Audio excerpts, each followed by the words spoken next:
Alors bien les amis du cœur, base solide. Donc en mode visite, donc on a la bébé la biso. Donc bébé tonton Jonathan, notre Dédé et HP. Qui m'a beau pambaté. D'abord ma maman est solo, les amis du cœur. Et on a papa. D'abord papa Patrick les boss. Toujours les colos.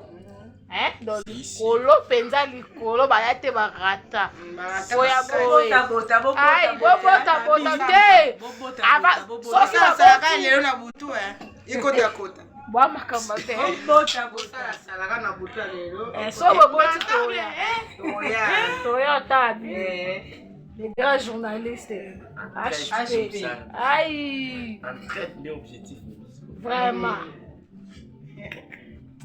bébé la biche avec sa maman.